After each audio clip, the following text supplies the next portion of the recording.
नमस्कार, news line देख रहे हैं आप। मैं हूं गीतांजलि। बीफ विवाद पर अब बिहार चुनाव में जैसे मुख्य मुद्दा जो है वो बन गया है। दरअसल लालू यादव ने ये कहकर कि हिंदू भी बीफ खाते हैं, नया सियासी तूफान ला दिया। लालू ने इस पर सफाई दी कि शैतान ने उनके मुंह में ये बात डाल दी। वहीं विरोधियों ने इसी बात को निशाना बनाया है और लालू पर ये सीधा निशाना साधा है। सुशील मोदी और बाबा रामदेव के बाद प्रधानमंत्री नरेंद्र मोदी ने लालू यादव को घेरने की कोशिश की। पीएम मोदी ने लालू के बोल को यदुवंशियों का अपमान बताकर अपने पक्ष में वोट मांगे। अब चुनाव आयोग मोदी के इस भाषण की समीक्षा करेगा।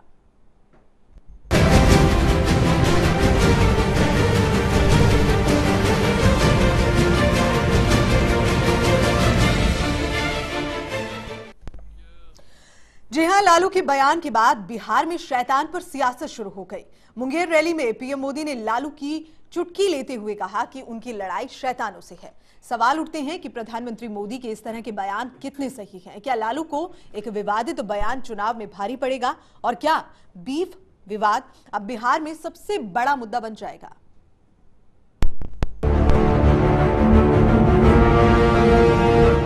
बिहार चुनाव में अब सबसे बड़ा मुद्दा शैतान बन गया है। विकास से शुरू हुई बहस शैतान तक पहुंच गई है। इस बहस को किसी और ने नहीं बल्कि देश के प्रधानमंत्री नरेंद्र मोदी ने बढ़ाया है। दरअसल पीएम मोदी ने मुंगेर रैली में लालू के शैतान वाले बयान पर तंज कसा। उन्होंने नाम लिए बगैर लालू पर सीधे हमला बोला। पीएम मोदी ने कहा कि शैतान को पूरे देश में क्या पूरी दुनिया में इनका ही पता किसने दिया। अब तक वो सोचते थे कि उनकी लड़ाई इंसानों से है, पर अब पता चला कि लड़ाई शैतानों से है। उनके भीतर शैतान प्रवेश कर गया। मेरे बिहार के भाइयों बहनों, मेरे मन में एक सवाल उठता है, ये शैतान को यही एड्रेस कहां से मिल पाया? ये उसको हिंदुस्तान में, दुनिया में शैतान को कोई ठिकाना नहीं मिला, यही ठिकाना मिला। लालू प्रसाद यादव ने प्रधानमंत्री नरेंद्र मोदी के हमलों के बाद पलटवार किया। उन्होंने कहा कि वो मोदी को चैलेंज करते हैं कि वो उनका शैतान वाला बयान दिखाएं, नहीं तो माफी मांगे। लालू ने ट्वीट किया है, मोदी को चैलेंज करता हूं कि वो मेरा शैतान वाला बयान दिखाएं, वरना सार्वजनिक रूप से सभी बिहारियों को शैतान कहने के लिए तुरंत माफी मांगे। दरअसल लालू ने कहा था कि हिंदू भी गोमांस खाते हैं, जिसके बाद उनके विरोधियों ने उन पर जबरदस्त हमला बोलना शुरू कर दिया था। इसके बाद वो अपने बयान से पलट गए और सफाई दी कि ये कोई शैतान आदमी है जो इस तरह की बात उनके मुंह में डालकर चला रहा है। शैतान आदमी ही है जो इस तरह का बात मेरे मुंह में डाल के चला रहा है। छोड़ दीजिए, ये शैतान है जो मेरे मुंह में डाल के बात चला रहा है। गाय हमारी पूंजी है, धरोहर है। कहाँ गाय के बात बोला? कहाँ बोले बताओ कोई? सिर्फ नरेंद्र मोदी ही नहीं, लालू पर वार करने में सुशील मोदी भी पीछे नहीं है। सुशील मोदी ने आरजेडी अध्यक्ष लालू प्रसाद पर ट्वीट करके हमला बोला। सुशील मोदी ने कहा कि लालू ने चारा घोटाले का कालाधन छिपाने के लिए कुछ गायें पाल रखी हैं। लालू प्रसाद ने गोसेवा के लिए नहीं, डेयरी व्यवसाय दिखाकर चारा घोटाले का कालाधन छिपाने के लिए कुछ गायें पाल रखी हैं। गोपालन में उनकी आस्था नहीं, इसलिए गोमांस खाने की बात करते हैं।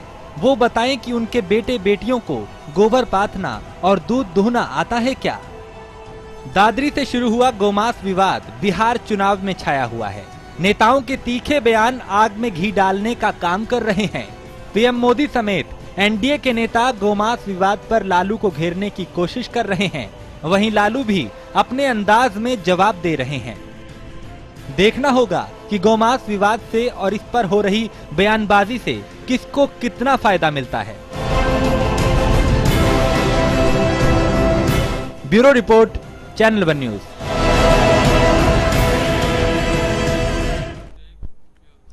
जी हां, चुनाव नजदीक है तो विवाद भी बढ़ रहे हैं, लेकिन मुद्दे क्या हैं? सबसे पहले समझने वाली बात यह है, क्या ये मुद्दे वाकई ऐसे हैं जिनसे चुनाव जीता जाएगा? इसी पर हम चर्चा करेंगे और चर्चा के लिए जो मेहमान स्टूडियो में मौजूद हैं मैं परिचय करा देती हूं। हमारे साथ मौजूद हैं अशोक गोयल, नेता बीजेपी। हमारे साथ मौजूद हैं प्रोफेसर ललन प्रसाद, वरिष्ठ पत्रकार, दीपक सारस्वत, नेता जेडीयू, और राजेश यादव, नेता कांग्रेस हमारे साथ में मौजूद हैं। ललन जी, सबसे पहले तो प्रश्न ये है कि ये किस तरह की बेबाकी है जो रुकने का नाम नहीं ले रही। आए दिन इस तरह की बातें जो हैं वो बनती जा रही हैं, मुद्दे भटक गए हैं, लेकिन भाषा शैली जो है वो कहीं ना कहीं अब सबकी एक जैसी नजर आ रही है। हाँ, देखिए, जो बेसिक मुद्दे हैं चुनाव में इस समय मैं समझता हूँ कि नरेंद्र मोदी ने तो अपने चुनाव में आज अपने भाषण में काफ़ी हद तक विकास की ही बात कही, लेकिन कुछ बातें उन्होंने भी आज जो लालू जी ने पहले कुछ बातें कही हैं शैतान की, कि उनके मुख में शैतान आ गया और इस तरह का बयान दे दिया, तो उसका मजाक उन्होंने उड़ा दिया। अब इस तरह की जो बातें चुनाव में चल रही हैं, मैं ख्याल सारे ही नेता जो बिहार के इस समय हैं सब कुछ न कुछ इस तरह की बोली बोल रहे हैं और जो बेसिक मुद्दा है उससे जनता को भटकाने की कोशिश कर रहे हैं। देखिए, मैं समझता हूं कि बिहार की जनता काफ़ी जागरूक है, ठीक है, और इस तरह के मुद्दे जो खास तौर से गोमांस का मुद्दा है, इसका कोई बहुत बड़ा असर बिहार की पॉलिटिक्स पर नहीं पड़ना है। ये लोग मजाकबाजी में चाहे जो भी कहें, लालू प्रसाद यादव और बाकी नेता भी जो करें, और लालू जी तो अपनी मस्खरी के लिए मशहूर हैं, इस तरह के बयान बहुत सारे दिए उन्होंने, और मेरा ख्याल है इस चुनाव में शुरुआत भी इस तरह के बयान उन्होंने ही किए। उसके बाद जवाब में बाकी नेता भी लोग आगे आते रहे हैं, और बीजेपी के नेताओं ने, सुशील मोदी ने और मोदी जी ने भी आज कुछ इस तरह की बातें कह दी है। लेकिन एक बात तो स्पष्ट है कि आज का जो भाषण मोदी जी का था उसमें विकास की ही बात को उन्होंने काफ़ी जोर देकर कहा था, शिक्षा के बारे में, स्वास्थ्य के बारे में, सड़कों के बारे में जी। और उन्होंने कहा कि हम विकास राज की बात कर रहे हैं, कोई जंगल राज की बात नहीं कर रहे हैं। तो मैं समझता हूं कि जो उनकी भावना है और जिस तरह से उन्होंने शुरुआत की है तो उसमें काफ़ी कुछ बल है। और लालू जी कुछ बहुत ज़्यादा ही फ्रस्ट्रेटेड लगते हैं, मुझे लग रहा है, क्योंकि जिस तरह के बयान बार बार वो दे रहे हैं तो उसमें विकास की बात न कहकर, बिहार को आगे बढ़ाने की बात न कहकर, इस तरह की छोटी छोटी बातें, वाकई एक ऐसा मुद्दा जो तूल पकड़ रहा है और कहीं ना कहीं वो दंगे भड़काने का काम कर सकता है, उसी को भुनाने की कोशिश जो है लालू प्रसाद यादव करें, जबकि बिहार में जो बार बार इस तरह की बातें कहना है, मैं समझता हूँ कि जनता को भ्रमित करने से कोई लाभ उनको इतना नहीं मिलना है। चलिए, जनता को भ्रमित कर रहे हैं और लाभान्वित होंगे या नहीं होंगे सीधा जानते हैं। अशोक गोयल जी, नेता बीजेपी जुड़े हैं। अशोक जी, कैसे देख रहे हैं इस तरह की बातचीत को आप? देखिए, आज मोदी जी ने अनेकों सभाएं बिहार में की और सीधे सीधे शब्दों में कहा है कि बिहार की जनता को शिक्षा, मूलभूत सुविधाएं, सड़क, पानी, बिजली, जितनी भी पिछले बड़े लंबे समय से बिहार की जनता को कष्ट हैं, उन सबको दूर करने के लिए भारतीय जनता पार्टी के नेतृत्व में स्पष्ट बहुमत वाली नहीं बल्कि आज तो उन्होंने 2/3 बहुमत वाली सरकार के लिए आह्वान किया है कि बिहार अगर 2/3 की सरकार हमें देने जा रहा है तो निश्चित रूप से दिल्ली पटना आएगी, ना कि पटना से कोई दिल्ली जाएगा। बिहार के अंदर मूलभूत सुविधाओं का अभाव है। पिछले काफी लंबे समय से कहीं ना कहीं जो है बिहार के लोगों को बाहर दूर जगह रोजगार के लिए जाना पड़ता है। बिहार का विकास हो, रोजगार वहां बिहार के अंदर पैदा हो, बिहार चौतरफा, उसमें कहीं इलाज की व्यवस्था, बूढ़ों को कहीं किसी प्रकार से जिस तरह की सहायता चाहिए वृद्ध व्यक्ति को, वो सारी बातें आज कही हैं मोदी जी ने। और जहां तक ये गौमांस वाली बात है, मैं समझता हूं कि लालू जी अपने, जैसे भाई साहब ने कहा, मस्करे फन के लिए, मैं तो कहता हूं ऊट पटांग बोल के चर्चा में रहना उनका सदा से स्वभाव रहा है। उसी स्वभाव के अंतर्गत कहीं ना कहीं वो राजनीति ये करते हैं कि मैं इस विषय को बोलकर कैसे अल्पसंख्यक मतों का ध्रुवीकरण अपने पक्ष में करा लूं। बार बार वो केवल एक ही एजेंडा, आरक्षण का, जाति का, अगले का, पिछड़े का, ये सारी बात करके इस चुनाव को कहीं ना कहीं दूसरी ओर ले जाना चाहते हैं, जबकि चुनाव मुख्य रूप से परिवर्तन के लिए है। और हमारी पार्टी ने साफ तौर पर कहा है कि बिहार में परिवर्तन कीजिए, बिहार बदलेगा। चलिए, बिहार बदलेगा या नहीं बदला बिहार, जबकि आप भी वहां सत्ता में थे, उस पर मैं बाद में आऊंगी, लेकिन जो अगड़ी और पिछड़ी जो जातियों का ध्रुवीकरण हो रहा है, सारस्वत जी, आपको लगता है वाकई से लाभ मिल पाएगा आपके इस महागठबंधन को? अभी आज हमारे सीनियर या मित्र, फिर आपके महागठबंधन के पास में कोई दूसरे जो मुद्दे हैं वो नहीं है? हाँ, हमारे सीनियर मित्र बता रहे थे अभी बीजेपी के कि आज लालू जी ने 3 सभा वहाँ ली, सॉरी उसका मोदी जी ने, लेकिन वहाँ कोई भी वो सब मुद्दों से भटक करके उन्होंने कहा कि भाई यहाँ पर ये, और बिहार को उन्होंने पहले से ही बदनामी करते रहे कि बिहार एक बीमारू राज्य है और डीएनए में कमी है। तो आज उन्होंने इस तरह से और बिहार की जनता का अपमान किया है। और दूसरा, एक उन्होंने पहले बोला था कि हम लोगों ने पैसा 1,65,000 करोड़ दिया, तो कितना पैसा दिया अभी तक कुछ वहां पहुंचा नहीं है। और वो पहले देश को धोखे में रख करके और अच्छे सब दिन आएंगे, अच्छे दिन आएंगे, तो वो बिहार की जनता को भी ऐसा करना चाह रहे हैं कि ये लोग भी हमारे उसमें जुमलेबाजी में फंस जाएंगे।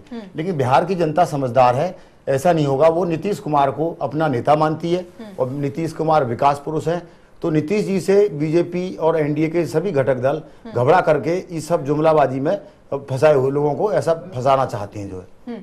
आपको वाकई लगता है कि सिर्फ ये जुमलेबाजी जो फेंकी जा रही है, जो भी किया जा रहा है, जैसे लालू प्रसाद यादव कर रहे हैं खास तौर पर, आपको नहीं लग रहा है कि इन सब बातों से बिहार की जनता जो है वो भ्रमित होगी?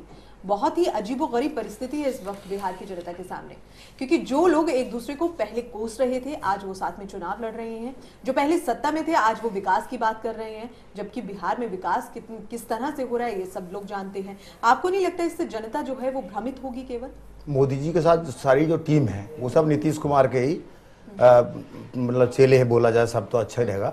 उपेंद्र कुशवाहा जी, मांझी जी, तो उन्होंने सबसे पहले तो मोदी साहब ने क्या किया, मांझी जी को बर्बाद कर दिया कि हमारे साथ आइए, उनको मुख्यमंत्री नहीं रहने दिया। दूसरा, उपेंद्र कुशवाहा जी को ले लिया, मुख्यमंत्री रहने नहीं दिया या वो मुख्यमंत्री रह नहीं पाए नीतीश की वजह से? नहीं, नीतीश कुमार ने तो अपना सर का ताज महादलित के सिर पर रख दिया, फिर महादलित के सर पर रख दिया और फिर छीन भी लिया। नहीं, छीना नहीं। हाँ, छीना क्यों? कि वो तो मांझी जी ने उतार कभी अमित शाह जी से मिल रहे हैं, मीटिंग कर रहे हैं, कभी मोदी जी से कर रहे हैं। वो जिस काम के लिए उनको लगाया गया था वो अपना काम की चाल भूल गए थे। कोई वजह तो होगी ना सारस्वत जी, भटक गए। अगर बगावत था या भटकाव था तो कोई वजह तो होगी, अगर पार्टी की ओर से कुछ ना कुछ। नहीं, उनको सपने इतने दिखा दिए, पूरे देश को सपने दिखा दिए। इस मामले में मोदी जी बड़े चतुर है, चालाक हैं। तो मांझी जी सीधे साधे लोग थे, सच्चे नेता थे, उनको भी उन्होंने सपने दिखा करके फंसा दिया। सच्चे और सीधे साधे लोगों के साथ आपकी पार्टी ने क्या किया ये जग जाहिर है। बहरहाल राजेश जी, मैं आऊंगी आपके पास, मेरे को पता है आप कुछ बोलना चाहेंगे, जाहिर सी बात है, लेकिन पहले मैं राजेश जी से ही प्रतिक्रिया ले लेती हूँ। राजेश जी कैसे देख रहे हैं? जी गीतांजलि, देखिए प्रधानमंत्री जैसे महत्वपूर्ण पर बैठे व्यक्ति को इस तरह की अशोभनीय टिप्पणी नहीं करनी चाहिए। अगर प्रधानमंत्री देश का इस तरह की तू में पड़ जाएगा और वो इस तरह की अशोभनीय टिप्पणी करेगा तो फिर किस तरह से, मतलब ये इस तरह से तो फिर पूरे देश में इस तरह की टिप्पणी करने का एक विराम ही नहीं लगेगा। और पहली बार नहीं है, प्रधानमंत्री ने इससे पहले कहा बिहार की जनता का पहले भी अपमान कर चुके हैं और उन्होंने कहा बिहार के डीएनए में भी गड़बड़ है, ये बयान दिया था। और बिहार के लोगों ने कहा कि हमारा अपमान करा है प्रधानमंत्री ने, और अपमान ही नहीं करा है, हमें ऐसा शब्द बोला कि डीएनए में गड़बड़। मतलब डीएनए में गड़बड़ का मतलब सब समझते हैं। उन्होंने फिर अपने जो नाखून काट के, बाल काट के, जिस तरह से सैंपल लाखों की तादाद में वहां के लोगों ने इतने गुस्से में थे, भेजे यहाँ सरकार को कि भाई टेस्ट कराओ हमारे डीएनए में क्या गड़बड़ है। तो इस तरह का आज इन्होंने कहा कि वो लालू के शैतान की जो टिप्पणी करी और कहा कि मेरी शैतानों से लड़ाई है। इसका मतलब जो बीजेपी को, भारतीय जनता पार्टी को, लालू प्रसाद यादव सार्वजनिक तौर पर जिस तरह की टिप्पणी कर रहे हैं उस पर अगर प्रतिक्रिया आती है तो फिर वो प्रतिक्रिया जो आ रही है वो खराब है, जो टिप्पणी की जा रही है वो गलत है। जिस टिप्पणी से सांप्रदायिक दंगे भड़क सकते हैं उसको वो सार्वजनिक तौर पर कर रहे हैं, जबकि इस मुद्दे को बहुत ज्यादा उजागर अब नहीं होना चाहिए, कहीं ना कहीं दब जाना चाहिए ना। आप देखिए, और वो भी उस हालात में जब वहां पर काफी संख्या में मुस्लिम भी है, वो तो मुस्लिम उछाला किसने? ये देखिए ना, आज भी इन्होंने क्या कहने की जरूरत थी कि मेरी शैतानों से लड़ाई है। शैतान का मतलब भारतीय जनता पार्टी को जो वोट नहीं देगा उनसे लड़ाई है, यानी बिहार की जनता शैतान हो गई। अब ओबीसी ने, बिहार की जनता से कहां लड़ाई है? बिहार की जनता के लिए लड़ाई नहीं, बिहार की जनता के लिए लड़ाई नहीं है, बिहार की जनता के लिए लड़ाई नहीं है, ये भटकाव की लड़ाई है। बिहार की जनता के लिए लड़ाई होती, ऐसा क्यों? ऐसा इसलिए है कि मोदी जी ने 1.5 साल पहले, 18 महीने पहले कहा महंगाई पे पूरे देश में कहा कि मैं इनने नारा लगाया था, बहुत हुई महंगाई, अब की बार मोदी सरकार नारा था इनका। अब देखिए, अब महंगाई पे देखिए, महंगाई पर दालों के रेट देखिए, 180 रुपए किलो टमाटर के देखिए, पूरे देश में कहीं भी खाने पीने की चीज देखिए 3-3 गुना रेट बढ़ गए। देखिए राजेश जी, देश से अगर महंगाई की आप बात करें तो महंगाई तो दिन प्रतिदिन बढ़ती आ रही है। आपके वक्त में भी जिस वक्त आप महंगाई मुद्दा तब भी था, महंगाई तब भी कम नहीं हुई, महंगाई अभी कम नहीं हुई। आपकी बात ठीक है, आपकी बात ठीक है, इंटरनेशनल महंगाई थी उस समय, तेल के भी दाम इंटरनेशनल बहुत प्राइस बढ़ रहे थे। आज इस समय जो है आपकी बारी है, बोल लेना, आप बीच में मत कूदिए प्लीज। जब इंटरनेशनल मार्केट में तेल के भी भाव बहुत ज्यादा थे, आपने देखा जब हमने वो जमाना झेला। अब ये कहते इस समय तो रेट के भी हैं, तब भी आप देखिए पूरे देश विश्व में जो डीजल के पेट्रोल के दाम देखिए राजेश जी, डीजल और पेट्रोल के दाम जब आपके वक्त में बढ़ते थे तो आप कहते थे ये हमारा रेट नहीं है, अंतर्राष्ट्रीय है, अंतर्राष्ट्रीय 3 गुना कम हुए हैं। जब हमारे अब 60-72 का रेट है, उस समय 160-65 पे पहुंच गया था। कितना फर्क था।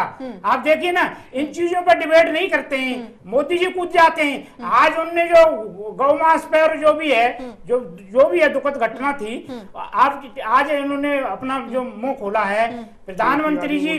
उस समय जो है बोलते, जब इनके आधे दर्जन मंत्री वहां जा रहे हैं और अनाप शनाप बोल रहे हैं, तब उन पर ब्रेक लगाते।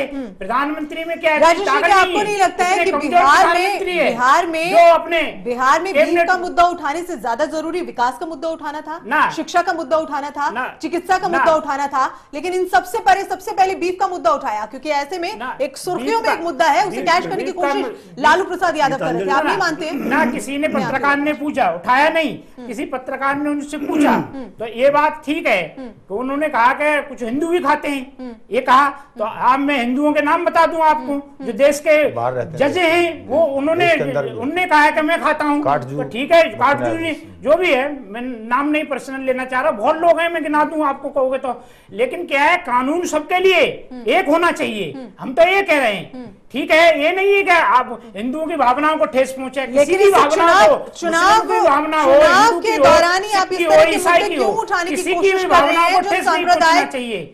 हम देश की एकता के साथ रहना चाहिए, हम तो ये कहते हैं। आपको लगता है इस तरह के मुद्दे देश में एकता बनाएंगे? ललन जी, देखिए दादरी की जहां तक बात है तो सभी पार्टियों ने वहां पर जाके राजनीति की। पहले तो राहुल जी वहां पहुंच गए थे, उसके बाद देखिए आप पार्टी के नेता पहुंचे, ये ठीक है, बीजेपी के लोग गए, सारी पार्टियों के लोग गए और सबने राजनीति की।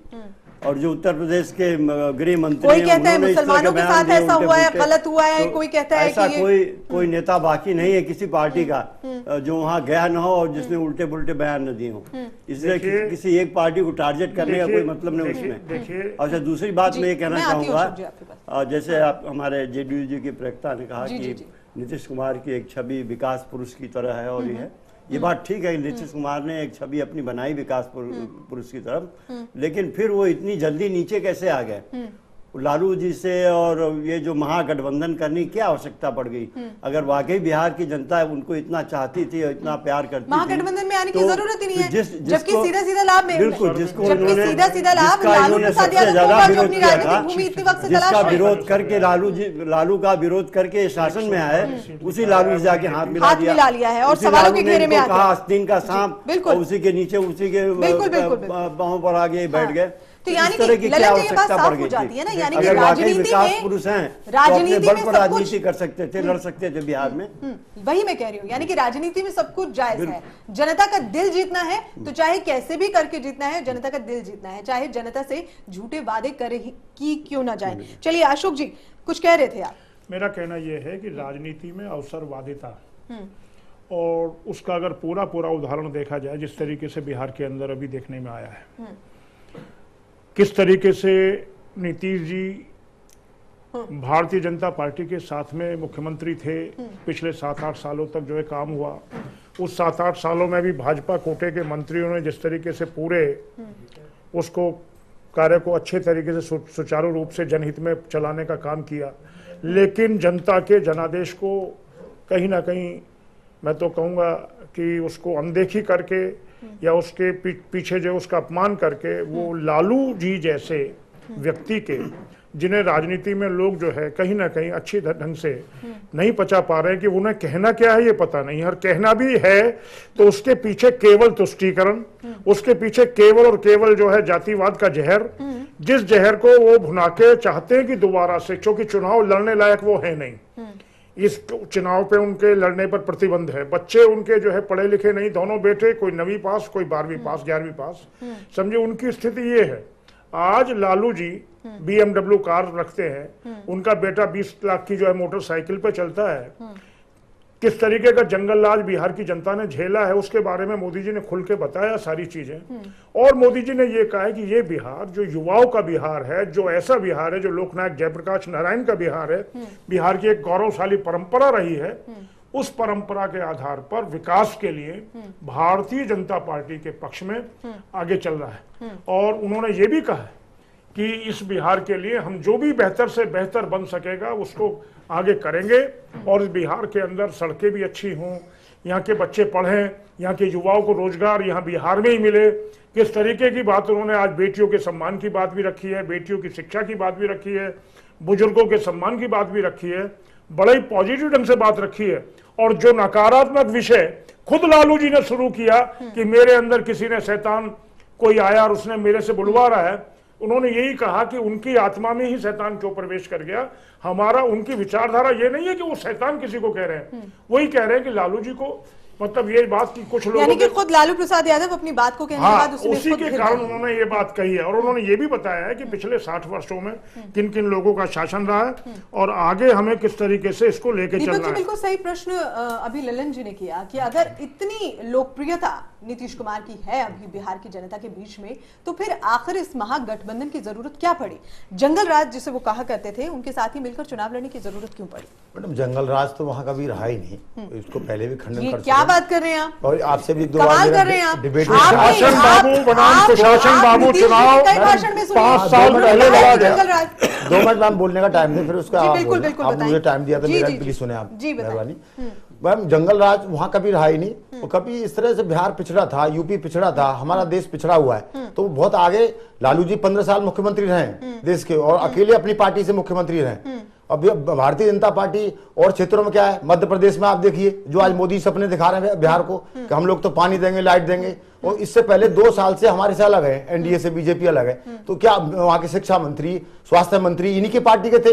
तो इन लोगों ने 8 साल तो वहाँ बिहार में हमारे साथ शासन किया, आज हमसे ये लोग लांछन लगा रहे हैं। हम तो ये बात ये कहना कि नीतीश जी काम नहीं कर रहे हैं या नीतीश जी ने विकास नहीं किया है। हम तो ये बात दूसरा मैं सॉरी सर, मैं एक बात बोलने दें फिर आप बोलें खूब अच्छी तरह। दूसरा पॉइंट, जब 98 में अडवाणी जी ने रथ यात्रा निकाली थी तो लालू जी ने 4 बजे सुबह उनको बड़े आराम से वापस भेज दिया था।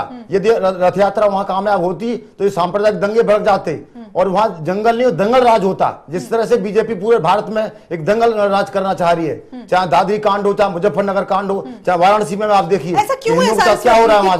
अगर इन कांडों पे बेटा अगर कोई बहस करनी है तो इन कांडों के बारे में बात कर लें, दादरी के बारे में भी बात कर लें, मुजफ्फरनगर के बारे में भी बात कर भाई साहब, यहाँ सरकार किसकी है उसके बारे में भी बात कर लें, कानून व्यवस्था किसका रोकना था उसके बारे में बात कर लें, सरकार का वरिष्ठ मंत्री किस तरीके से यूएनए को लेटर लिख रहे हैं उसके बारे में बात कर लें। आपके सहयोगी जो है आपका गठबंधन बाहर से एनआरआई को गठबंधन बनने से माहौल ही नहीं होगा, गठबंधन बनने से पहले हिंदू मुस्लिम को लड़ाया जाएगा या उनके आज संप्रदाय आज कहा जाएगा तो देश का देश होगा, हमारे देश में आज देश की विश्वसनीयता विधान की बात कर रहे हैं, विदेशों में आज डंका है भारत का, भारत के युवाओं का।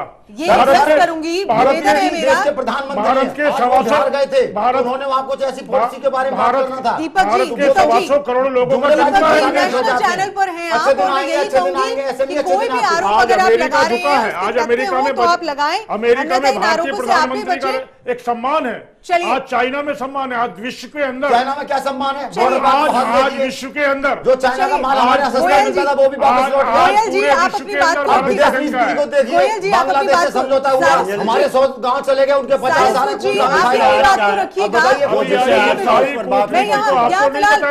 फिलहाल मुद्दा या पाकिस्तान की हालत देखिए, पाकिस्तान में फिलहाल मुद्दा मेरा बिहार पर है और मैं चाहती हूँ कि बिहार पर मुसलमानों से चुनाव के बारे में बात देखिए, आज बिहार का मुद्दा है, बिहार में होने वाले विधानसभा चुनाव का मुद्दा है, उसी उससे के जुड़ी हम ऊपर बात आ बातें रही है, करें, क्योंकि अगर ऐसी बातें निकलेंगी तो शायद बहस को हम कोई लोग अंत बता रहे हैं नहीं आपको होगा। बात जो है, लेकिन बिल्कुल मैं आपसे लेकिन अब बिहार की जनता जुमलेबाजी में नहीं फंसेगी। चलिए, बिहार की जनता अगर जुमले में नहीं फंसेगी तो बिहार का हर राजनेता जुमला इस्तेमाल करके बिहार में राजनीति कर रहा है, आप इस बात को समझिए और इस पर हम बात करेंगे। लेकिन फिलहाल गोयल जी, मुझे आपको रोकना होगा, एक छोटे से ब्रेक के लिए हम यहाँ पर रुक रहे हैं। ब्रेक के बाद भी लगातार चर्चा जारी है।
ब्रेक के बाद एक बार फिर से स्वागत है आपका।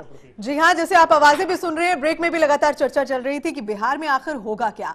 लोगों को लग रहा है कि बिहार की जनता शायद एक बार फिर से ठगी जाएगी, क्योंकि बिहार में विकास का मुद्दा तो उठता है लेकिन विकास नहीं होता। चर्चा कर रहे हैं हम, और चर्चा के लिए जो मेहमान मेरे साथ मौजूद है, मैं एक बार फिर से परिचय करा देती हूँ।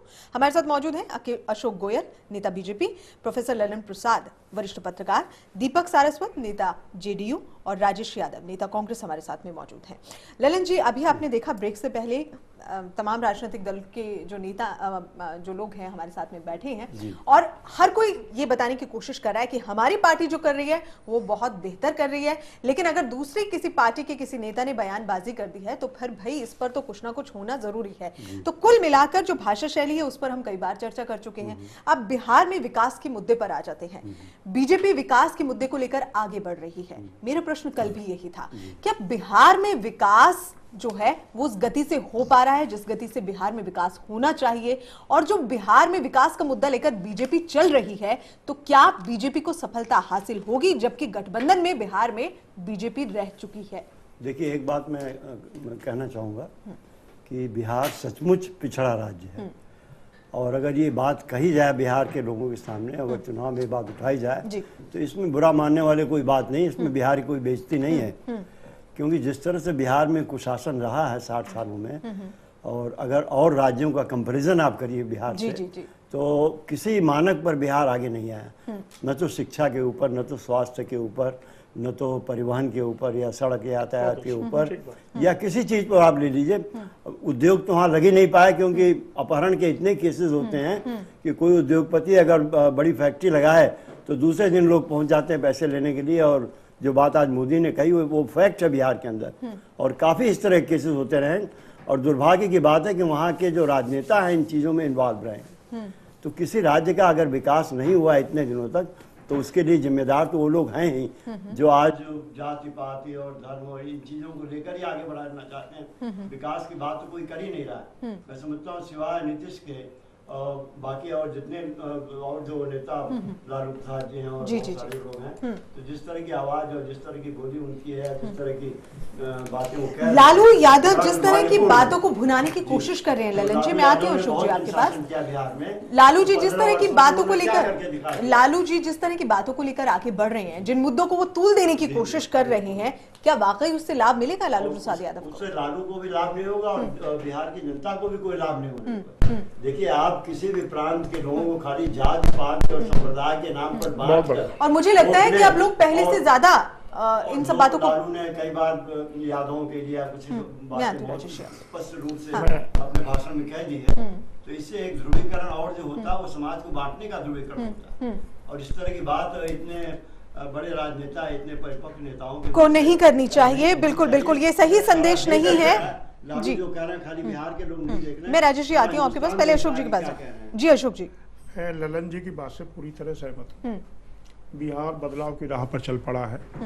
और जैसा कि आज मैं एक चैनल पे सर्वे देख रहा था, तो वो तो अभी 140 के करीब बता रहे हैं, लेकिन मुझे लगता है कि 160-65 सीट जो है भारतीय जनता पार्टी जीत कर लगभग अच्छे बहुमत से सरकार वहाँ बनाने जा रही है। और सरकार ही नहीं बनेगी, हम विकास के लिए जो बात लेके चल रहे हैं उसको पूरी तरीके से एक एजेंडा बनाकर उसको बिहार को आगे लाने के लिए काम करेंगे। मोदी जी ने रोड मैप पूरा दे दिया है। मोदी जी ने बताया है कि भी किस तरीके से जो है यहाँ शिक्षा के क्षेत्र में, अपने बेटियों के क्षेत्र में, हर क्षेत्र में, चूंकि मध्य प्रदेश जिसकी बात मेरे भाई कह रहे थे वो वाकई बीमारू राज्य था, लेकिन हमने ये भाई साहब प्लीज बोलने दीजिए, 3 बार से लगातार वहाँ भारतीय जनता पार्टी रिपीट हो रही है। और रिपीट ही नहीं हो रही है, वहाँ के कोई बेटी पैदा होती है तो उसकी जिम्मेवारी शिवराज अपने को बेटी का मामा कहते हैं उस पर चली जाती है। वहाँ के बुजुर्गों को तीर्थ स्थानों पर सम्मान के साथ भेजा जाता है और उनको बुलाया जाता है, सरकारी खर्चे पर व्यक्ति जाता है और उनको लेके आता है। बिहार के अंदर 1 रुपये किलो अनाज और 1 रुपये किलो जो है क्या नाम जो चावल देने की व्यवस्था चल रही है मध्य प्रदेश के अंदर। हमने उसको सुशासन के रूप में जो है वहाँ दिया है और उसकी सब जगह उसकी विकास दर देखिए। गुजरात की विकास दर तो है ही है, लेकिन मध्य प्रदेश की भी विकास दर देखिए कहां से कहां आई है। मध्य प्रदेश का उदाहरण काम करेगा बिहार में? उदाहरण की बात नहीं है, मैं विकास की, भाई साहब ने जिक्र किया मध्य प्रदेश का, इसलिए मुझे लेना पड़ा, अभी तो आप 2G 3G फलाने जी और चारा घोटाला किसी के बारे में बोल ही नहीं पाओगे। नहीं व्यापम को कोई घोटाला नहीं, ये विषय नहीं है, ये विषय नहीं है। जो विकास हुआ है मध्य प्रदेश की जनता उससे लाभान्वित हुई है। यहाँ बिहार की बात कर रहे हैं जहाँ आपकी पार्टी, हम बिल्कुल बिहार की बात कर रहे हैं, आज भी विकास, हम बिल्कुल बिहार की बात कर रहे हैं। नौकरी लगवा रही है बिहार के अंदर भारतीय जनता पार्टी सुशासन का, वहाँ के युवाओं को रोजगार का, वहाँ के जो है बेटियों को शिक्षा का, वहाँ के युवाओं को आगे तरक्की देके किस तरीके से आगे विश्व में आगे हम जो है कहीं ना कहीं विश्व गुरु के रूप में भारत को स्थापित कर सके, उसमें बिहार का योगदान हो। एक ऐसा मुद्दा लेके चल रहे हैं कि बिहार की जनता आज पूरी तरीके से मोदी में है और वहां 100% रूप से बिहार में अच्छे बहुमत वाली सरकार हमारी बन रही है। इसमें कोई ये लोग बौखला के जाति की बात, धर्म की बात, अगड़े की बात, पिछड़े की बात, आरक्षण की बात, कभी गौमांस की बात, ये सारी बातें करके जो नौटंकी कर रहे हैं। बता रही है कि हवा का रुख किस और है। ये ललन प्रसाद जी, मैं अब आपसे पूछना चाहूंगी, नरेंद्र मोदी का ये कॉन्फिडेंस कितना काम करेगा? क्योंकि ये भीड़ जो है वो कई बार नजर आती है लेकिन वोट नहीं देती। नहीं खरी, ये बात तो ठीक है कि भीड़ से अंदाजा हमेशा नहीं लगाया जा सकता। लेकिन देखिए आपको नहीं लग रहा है कि जो बिहार की ओवर कॉन्फिडेंट नहीं, मैं समझता हूँ इसमें ओवर कॉन्फिडेंस की बात नहीं है गीतांजलि जी। देखिए अभी जो विश्व बैंक की रिपोर्ट भी आई थी, उसके पहले जो इन्वेस्टमेंट वर्ल्ड इन्वेस्टमेंट की रिपोर्ट आई थी, तो बिहार जो बीजेपी के अधिकांश राज्य हैं उनमें सबसे ज्यादा इन्वेस्टमेंट हुआ है और जो ग्रोथ भी उनका है वो लगभग सबसे ज्यादा रहा है। ठीक है। तो इससे जो बात स्पष्ट होती है कि जहाँ जहाँ नरेंद्र मोदी के प्रभाव से सरकारें बनी हैं वहाँ विकास का रास्ता खुला है। और बिहार में भी अगर ये सरकार आई तो मैं समझता हूँ कि विकास का रास्ता खुलेगा, इसमें कोई दो राय नहीं हो सकती। बाकी रहा जो राजनीतिक दांव पे जिस समय चल रही है, कर चुकी हूँ लेकिन ये दोबारा से दोहराती हूँ। आप कह रहे हैं कि अगर बिहार में बीजेपी आती है तो विकास बिल्कुल होगा, ये संभावना बिल्कुल। मैं राजश्री आती हूँ आपके पास, लेकिन मेरा प्रश्न फिर वही है, क्या जो बिहार में विकास होना चाहिए था नीतीश के साथ गठबंधन में बीजेपी वो विकास कर पाई है? और अगर नहीं कर पाई है तो फिर क्या बिहार की जनता को एक बार फिर से बीजेपी पर भरोसा करना चाहिए? नहीं, देखिए जो ब्रिटिश जो गठबंधन था इनका नीतीश के साथ, तो उस पीरियड में विकास तो हुआ है। इस बात को नीतीश भी मानते हैं और सब मानते हैं बिहार में। जो बिहार के आंकड़े आप उस पीरियड के देखिए, जो 7-8 साल का इन लोगों के साथ का जो शासन रहा है उसमें विकास तो हुआ है। अगर उसको आप लालू जी के पीरियड से कंपेयर कीजिए या पीछे कांग्रेस के 35 साल से कंपेयर कीजिए तो काफी फर्क है उसमें, इसमें कोई संदेह नहीं। लेकिन अब ये लोग आपस में मिलकर नहीं शासन कर सके और बीच में ये इनका नाता टूट गया और फिर इस तरह की स्थिति आज पैदा हो गई है, ये बात और है। लेकिन अगर ये मिलके चलते नीतीश कुमार और बीजेपी तो मैं समझता हूँ कि बिहार के लिए विकास का रास्ता तो खुला था, इसमें कोई शक नहीं है। और अब भी देखिए जनता तो परिवर्तन चाहती है, इसमें कोई शक नहीं है। और जिस तरह से जनता का मूड इस वक्त बिहार में दिखाई पड़ रहा है सभाओं में सब जगह, उससे बड़ा स्पष्ट है कि जनता को भ्रमित करना इतना आसान नहीं है लोगों को, चाहे वो किसी भी पार्टी के नेता हों। और जो बिहार की जनता निर्णय करेगी वो अपने हित में करेगी।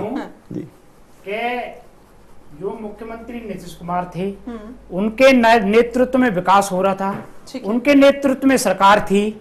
भारतीय जनता पार्टी ने कोई छड़ी दे रखी थी उन्हें विकास के लिए या विशेष पैकेज दे दिया था उनको?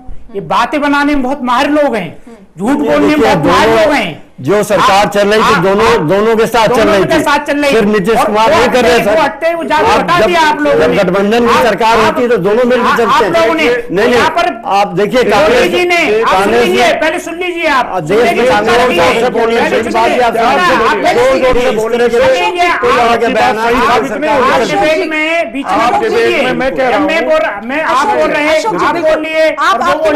थोड़ा इसमें धैर्य रखिए, दूसरे की बात मैं बिल्कुल आपको रखिए। बिल्कुल आप जवाब दीजिएगा। मैं ऐसे आपके कहने से अशोक जी मैं बिल्कुल मौका दूंगी, आप कहेंगे जवाब आप ही को देना है सर, आप ही की पार्टी की बात हो रही है। जो मेरे बोलने की यही है, आप बोलिए। आप जब बोल रहे होते मैं जी राजेश जी बताएं। मोदी जी ने कहा मैं 5 करोड़ लोगों को रोजगार दूंगा। 1 करोड़ रुपए, एक करोड़ लोग जो है हर वर्ष हो गए, आज 1.5 वर्ष हो गए, कितने करोड़ लोगों ने रोजगार दे दिया? यहाँ जो वायदे करते हैं वो तो पूरे कर नहीं पाए। अब प्रदेश में जाके वहां पर विकास की झूठा खोखला नारा देते हैं कि हम विकास करेंगे, हम विकास करेंगे, हम सड़कें बनाएंगे, हम ये करेंगे, 125 करोड़ इतने देंगे। अरे चुनाव से पहले आपने क्या करा? चुनाव से पहले यहाँ इतनी महंगाई हो गई देश में, उस पर तो काबू कर नहीं पा रहे हैं। सब चीजें के रेट इतने हाई फाई हो गए, 3-3 गुने रेट हो रहे हैं देश में, महंगाई चरम पे पहुंच गई है, उस पर तो कभी काबू पा नहीं पाए। बिहार में जाके इस तरह की बातें इसलिए कर रहे हैं कि हमें इनको एक ही है, किसी से कोई मतलब नहीं है कि चुनाव जीत जाए, हम किसी तरह से चुनाव जीतने के उसमें हैं। और जिस मध्य प्रदेश का ये वो कहते हैं मध्य प्रदेश में कानून व्यवस्था क्या अच्छी है और प्रदेशों से, वहां एसपी को खदान वाले दिन में मार देते हैं, ट्रैक्टर चला देते हैं, कुछ नहीं बिगड़ता है, 1 घंटे बाद जेल से आ जाता है और थाने में ऐसे रौब से जाता है कि जैसे मतलब बहुत है। माफियाओं का वहां राज्य चल रहा है, माफियाओं के थ्रू सरकार चल रही है। वहां पर 45-48 लोगों को मार दिया जाता है, जो गवाह बनता है उसी को मार दिया जाता है, जेल के अंदर लोग सुरक्षित नहीं है। उस प्रदेश की ये बात कर रहे हैं। चलिए अशोक जी, सीधा प्रश्न आपसे पूछा गया, अब उत्तर दें आप। देखिए, जो मेरे बंधु ये कह रहे हैं कि देश में कोई विकास नहीं हुआ, देश में पिछले 1.25 साल का जो भी शासनकाल बीता है उसमें कोई काम नहीं हुआ। अच्छी तरह आप जानते हैं कि किस तरीके से प्रत्येक क्षेत्र में कहीं छोटे गरीब लोगों के लिए मुद्रा योजना लाकर लोगों को अपने रोजगार के लिए लोन दिया जा रहा है। गरीबों को किस तरीके से जो है पेंशन की व्यवस्था देकर उनको की भी न्यूनतम पेंशन किसी भी श्रमिक की कितनी होगी उसकी व्यवस्था लागू करके वो सारे कार्य हो रहे हैं। जनधन योजना के माध्यम से लोगों को बैंकिंग में डाला जा रहा है कि बैंकिंग व्यवस्था के अंतर्गत उनको लाके कहीं ना कहीं अगर कोई सब्सिडी किसी भी तरीके से पहुंचनी है सरकार के माध्यम से तो सीधी उनके खाते में पहुंचे। काला बाजारी, चोर बाजारी गैस पर होती थी किस तरीके की, उसको सारी रोक कर पूरा पैसा जो है खाते में ट्रांसफर उसकी व्यवस्था हो रही है। अनेकों नहीं, कांग्रेस की देन आप बता लीजिए, कांग्रेस की जो देन है उनके बारे में सभी जानते हैं। आधार कार्ड बन ट्रांसफर हो रहे थे, कोई बात नहीं है, कोई बात नहीं, जो मैं बोल रहा हूं मुझे बोलने दीजिए, उसके बाद आप अपनी बात रख लीजिएगा। मेरा साफ तौर पे ये कहना है कि भारतीय जनता पार्टी की वर्तमान सरकार देश के प्रत्येक व्यक्ति के लिए, मोदी अगर जो है कहीं जो है कश्मीर के अंदर जल प्रलय आती है तो वहीं बीच में दिवाली के दिन खुद खड़े होके पूरी व्यवस्था देखते हैं, 3 दिन 4 दिन के अंदर कई लाख लोगों को बचाने का काम करते हैं। कहीं अगर नेपाल घिरता है तो उसको बचाने का काम करते हैं। सारे देश में, मेरी बात पूरी होने दीजिए, सारे देश में सड़कों का जाल सीमाओं पर बिछाने का कोर है कि सीमा किस तरीके से सील हो जाए, सुरक्षित रहे। मोदी के समय में देश को आंतरिक व्यवस्था से भी, देश को बाहरी व्यवस्था से भी मजबूती से एक मजबूत भारत, एक स्वाभिमानी भारत, एक सशक्त भारत बनाने का काम तेजी से चल रहा है। और ये निश्चित रूप से जो है आपका बार बार कहना है कि जातिवाद के और ये जो धर्म का और ये तुष्टीकरण का जो रवैया है अब बहुत ज्यादा चलना नहीं है।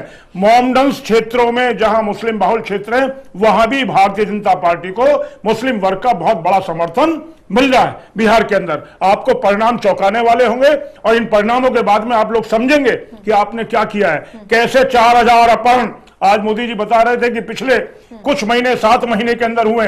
ये सारी चीजें देखने की हैं, इनको इनके ऊपर जो आप समझिए, चिंतन कीजिए, मंथन कीजिए। हमारे मंत्रियों ने, जेडीयू की सरकार, जो नीतीश कुमार जी के नेतृत्व में सरकार थी, जब वो कहा करते थे ये कुशासन बाबू और खुद को सुशासन बाबू, हमारे मंत्रियों ने पूरे मन से सहयोग दिया, शालीनता के साथ सहयोग दिया, सरकार को चलाने का काम किया। लेकिन सरकार के चलने, हमारे हटने के बाद में, और हटाया कैसे गया, किस तरीके से हमारे उस गठबंधन को तोड़ा गया, ये सब जानते हैं। चलिए दीपक जी, और उसका जनता ने जवाब दे दिया लोकसभा चुनाव में। अब कहने जा रही है जी, हमारे बड़े भाई साहब बहुत अच्छी तरह से इस मामले में निपुण हैं, किस तरह से बात रखी जाए, जनता को कैसे फंसाया जाए। जैसे आदरणीय प्रधानमंत्री जी देश के नेता हैं, लेकिन उनके मुंह से शोभा ही लगती है। हमारे कांग्रेस के मित्र अभी बोल रहे थे कि देश के प्रधानमंत्री को इस तरह से शैतान, ये शब्दों का प्रयोग नहीं करना चाहिए। शैतान शब्द में पहले वाली चर्चा पे आ रहा हूँ मैम, उसी पे मैं आ रहा हूँ, आप थोड़ा सा टाइम दे मैम, उसी बात पे मैं आप ले आ रहा हूँ। और दूसरी बात ये बोल रहे थे हमारे बड़े भाई साहब बीजेपी के कि नेपाल जाते हैं, वहां जाते हैं, लेकिन कोई देश का कोई इंसान मरता है या वहाँ कोई झगड़ा हो जाता है, वहां तो कभी मोदी जी नहीं गए। किसी गरीब के घर में कोई खाने, कभी हाथ मिलाने के, किसी गरीब से हाथ मिलाया? राहुल जी के लिए कमेंट करते हैं, झुग्गी में जाते थे। क्या प्रधानमंत्री देश का होता है और कह रहे हैं सबके लिए पॉलिसी है, तो किसी गरीब कभी उससे हाथ मिलाया? किसी गरीब आंसू उन्होंने पहुंचे? सिर्फ 2% जितने बड़े बड़े हमारे देश के धन्ना सेठ हैं उनके चक्कर में फंसे हुए हैं, और उन्हीं के सारा पूरा देश में इतनी महंगाई फंसी हुई है, और उसके अलावा दूसरा इतनी बेरोजगारी हुई है कि आज देश का नौजवान और घर की गृहिणी सारी परेशान है। गीतानी मैम, तो इन बातों को प्रधानमंत्री महोदय पर ध्यान देना चाहिए, न कि बिहार के ऊपर वहां छीटा किसी बिहार के लोगों का डीएनए टेस्ट या बीमारू राज या शैतान, ऐसा नहीं करना चाहिए। वो कहते हैं कि अगर राहुल गांधी जाते हैं गरीबों के बीच तो वो बहुत बेहतर कदम है, लेकिन मोदी जी नहीं जाते हैं तो ये बहुत बड़ी कमी है। देखिए, मोदी जी पूरा राष्ट्र चला रहे हैं, मोदी जी कोई एक डिस्ट्रिक्ट या एक स्टेट नहीं चला रहे हैं। और जहाँ तक भारत की अर्थव्यवस्था का सवाल है, इस समय भारत ने चीन को पीछे कर दिया है। अभी जो विश्व बैंक के लेटेस्ट आंकड़े उसको मैं कोट कर रहा हूँ, उन्होंने कहा है कि भारत जो अभी इस वक्त भारत का विकास दर 7.3% है और चीन का विकास दर 6.8% है। और अगले साल उन्होंने प्रेडिक्ट किया, विश्व बैंक ने प्रेडिक्ट किया है कि भारत का 7.5% होगा और चीन का 6.3% हो जाएगा। तो ये कोई बहुत मामूली बात नहीं है। जो अचीवमेंट आर्थिक अर्थव्यवस्था में मोदी ने की है, अंतर्राष्ट्रीय स्तर पर भारत की अर्थव्यवस्था को आगे लाया है, इसे आप छोटी बात मत समझिए। और जहां तक ये आलू, प्याज और टमाटर की कीमतों के सवाल हैं, देखिए ये एक सब शासन में हुआ है। आपकी अपनी कांग्रेस के शासन प्याज के ऊपर गिर गई थी। नहीं, मैं आप मेरी बात सुन लीजिए, इसके बाद आप जो कहिएगा। जो खाद्य पदार्थों की कीमतें, ये सच है कि बढ़ी हुई हैं और उनके ऊपर उतना कंट्रोल नहीं हो पा रहा है, लेकिन बाकी सारी कीमतें इतनी नीचे आई हैं कि हमारा इन्फ्लेशन रेट जो होता है वो दुनिया में इस समय भारत की तारीफ इस बात के लिए की जा रही है कि उन्होंने अपने देश में इन्फ्लेशन को कंट्रोल में रखा हुआ है। इसके कंपैरिजन में दुनिया के और बहुत सारे देश हैं जो बहुत परेशान हैं, कीमतें इतनी बढ़ी गई हैं कि वो उसको वहाँ की जनता बर्दाश्त नहीं कर पा रही। इन सब बातों को देखकर बिहार की जनता उम्मीद कर सकती है कि शायद जो देश का नक्शा, जो देश का नक्शा, आर्थिक नक्शा इन्होंने बनाया है और बाकी जो संबंध बहुत से देशों से, अमेरिका से भी और बड़े बड़े यूरोप के देशों से और जापान से और सब देशों से जो हमारे संबंध बढ़े हैं, जर्मनी सबसे, इसका भी लाभ इस देश को होना है। तो मैं समझता हूं कि मोदी का जो परिप्रेक्ष्य है वो राष्ट्रीय परिप्रेक्ष्य, अंतर्राष्ट्रीय परिप्रेक्ष्य है, सिर्फ बिहार का नहीं है। और अब बिहार में जबकि चुनाव के प्रचार में गए तो आज अगर जिन लोगों ने भाषण उनका बड़े ध्यान से सुना होगा, पहली बात उन्होंने कही कि हम विकास राज चाहते हैं और अगर विकास राज वाकई बिहार में हो जाए तो मैं समझता हूँ काफी जो जनता की उम्मीद है उसमें, उसके ऊपर सरकार काम करेगी। और ये विकास राज, एक मिनट रुक जाइए, ये विकास राज जातिवाद और ये गोमांस और इन चीजों को लेके नहीं होगा। इसके लिए आपको कंक्रीट प्रपोजल्स बनाने पड़ेंगे, लॉ एंड ऑर्डर ठीक करना पड़ेगा ताकि वहाँ निवेश हो, उद्योगपति वहाँ जाए, कल कारखाने लगे और रोजगार की स्थिति पैदा हो। चलिए जी, गीतांजलि में ये कह रहा था जी राजेश, अभी हमारे ललन प्रसाद जी अर्थशास्त्र की बात कर रहे थे और ये देखो अर्थशास्त्र को उनको ज्यादा जानकारी होगी और ये ज्ञानी भी हैं, ज्ञानी पुरुष हैं। मैं तो थोड़ा इतना ज्यादा पढ़ा लिखा इंसान नहीं हूँ, लेकिन मैं इतना जानता हूँ, जैसे ये बता रहे हैं 7 पॉइंट इतनी बढ़ रही है, जब दूसरे देशों से ज्यादा बढ़ रही है हमारी ग्रोथ। आज आप कैमरे पे, ऑन कैमरे पे बाहर अभी पूरी मार्केट में निकल जाइए, कोई भी व्यापारी वर्ग, कोई भी ये कह दे कि मैं खुश हूँ सरकार से या महंगाई नहीं है, तो मैं अभी जो कहेंगे वो आप मार्केट में निकलिए, किसी से पूछ लिए, 100 आदमी से पूछोगे तो 100 में हो सकता है एक न कहे, 99 लोग कहेंगे कि हम त्राय कर रहे हैं।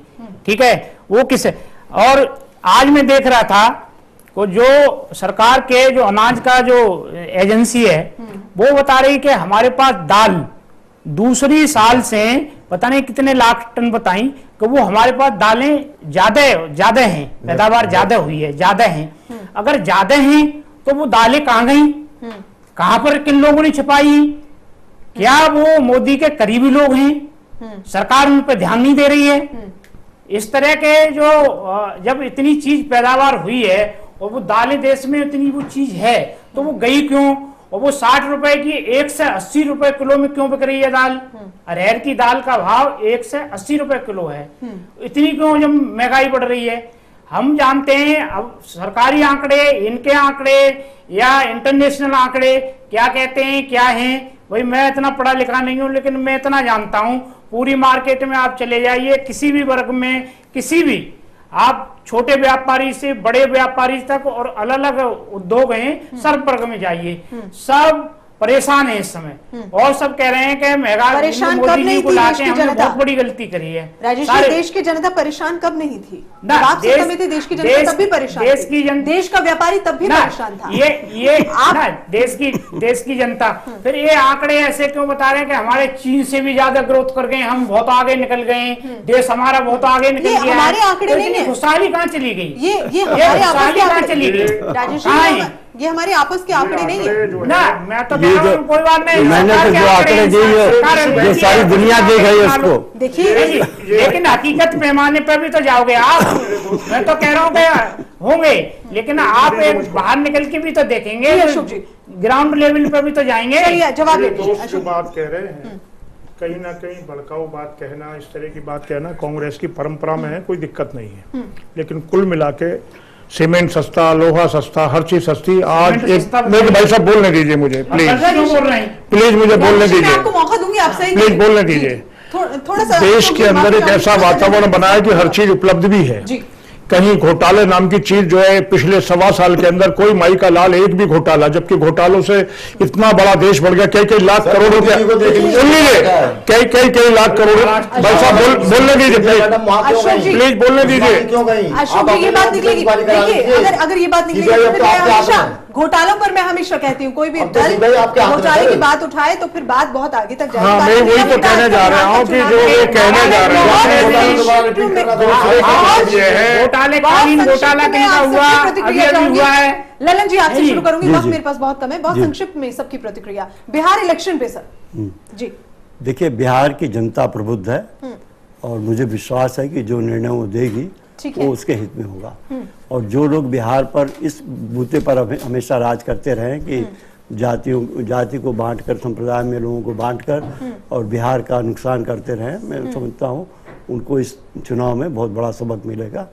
आप देखिएगा, क्योंकि विकास एक बहुत बड़ी आवश्यकता है बिहार स्टेट की, और बिहार को भी देश के अन्य राज्यों के बराबर आना है। तो कुल मिला और के उसके लिए अगर जो जमीन जी। से जुड़े मुद्दे हैं उनको लेकर कोई भी राजनीतिक दल आगे बिल्कुल, बढ़ेगा बिहार के बिल्कुल। बीच में, तो बिहार की बिल्कुल। जनता का साथ उसे जरूर मिलेगा, साथ ये देगा। उम्मीद कर सकते हैं। जी। बिल्कुल सही कह रहे हैं आप अशोक जी, बिल्कुल। आपकी फाइनल प्रतिक्रिया। लोकनायक जयप्रकाश नारायण के नेतृत्व ने बिहार ने पूरे देश को संदेश दिया, ठीक है। और वहाँ का युवा जागरूक युवा है, हर परिस्थितियों को पूरी तरीके से जान रहा है, पहचान रहा है। उसको बिहार का विकास चाहिए, बिहार का जो इंफ्रास्ट्रक्चर है वो मजबूत चाहिए। वही ललन जी जो कह बस रहे हैं वही सारा मेरा कहना है कि बिहार में वो भारतीय जनता पार्टी के पक्ष में मन बन चुका है और वहाँ हमारी सरकार बनने जा रही है। चलिए, आने वाला वक्त तय करेगा। दीपक जी, अभी हमारे मित्र बता रहे थे कि वहाँ विकास के सब लोग चाहते ही हैं, और दूसरा नीतीश कुमार जी वहाँ के विकास पुरुष हैं और पूरा देश जानता है। और वहाँ पर जनता दल यू की सरकार है, महागठबंधन की बनेगी, जी। और वहाँ की जनता उनको बहुत प्यार करती है। इनके पास तो अपना मुख्यमंत्री कौन है यही नहीं पता, बिना बारात के दूल्हा निकाल रहे हैं, है ना, बिना दूल्हा के बारात चल रही है। लोकतांत्रिक तो ढांचे बाहर को- चलाएंगे कहाँ से लेके आएंगे? लोकतांत्रिक ढांचे को आप गाली दे रहे चलिए हैं। ये आप, राजेश जी। ये मोदी जी जो है काला धन, महंगाई, बेरोजगार, बहुत सी चीज इनके वादे किए, उनमें पूरे देश में असफल रहे हैं और ऐसे ही वादे वहां कर रहे हैं। वहां की जनता बहुत समझदार है, वो देख चुकी है कि सरकार ने सेंटर में कुछ करा नहीं है। उनको मुद्दे देखते हुए, और वो जो है आप जब इलेक्शन के वोट करेंगे जब देख लेना, इनके कहने में और वहां की जनता का जो अपमान करा है उसका वोट डाल के, और जो हमारा गठबंधन है उसे भारी मतों से जिता के वो इस बात का बदला लेगी। और मोदी साहब ने जो बात कही है ऐसी ही अकबरुद्दीन चलिए, मैं तो ओवैसी आज ने बात सर्वे की। उनकी बात से सहमत नहीं हूं। आज सर्वे में कांग्रेस को केस हुआ था, ऐसा ही सेम केस मोदी जी को होना चाहिए। दिल्ली में भी सर्वे हुआ था, सर्वे में वो चला सर्वे आप देखना, बढ़ते रहते हैं। चलिए, दिल्ली में भी आपका सर्वे सबसे सर्वे ज्यादा से ज्यादा बेहतर है कि चुनाव जो है अभी बहुत दूर नहीं है, अब बिहार की जनता तय करेगी और वो वक्त कोई जो है नहीं कह बेहद रहा था नजदीक कि है। 282 अभी तो सीटें पहला इलेक्शन 12 तारीख को चलिए, आप होगा। सब- आप देखते रहिए। देखिए हम फीसदी घटते हम बढ़ते रहते हैं। हर फेज में जीतेंगे, और उसके लिए दिल्ली में हम भी आपका जीतेंगे, सर्वे बहुत हम आगे जीतेंगे, सरकार बनाएंगे, आपको मिठाई खिलाएंगे, सरकार बनाएंगे, दिवाली पे आपको मिठाई खिलाएंगे। देखिए, बिहार की चला लो जनता ये ढंग से। उम्मीद करिए कि चाहे आप कोई भी देसी- राजनीतिक दल सत्ता पर जो काबिज जिम्मेवारी हो, आपको लेकिन बिहार की जनता देश का की जनता विकास है, जरूर जो करे, उसको चलानी बिहार है, सर। विकास से वंचित ना रहे। बहुत बहुत शुक्रिया आप सभी का इस चर्चा में शामिल होने के लिए। तो इसी के साथ न्यूज लाइन में फिलहाल इतना ही। आप देखते रहिए चैनल वन न्यूज।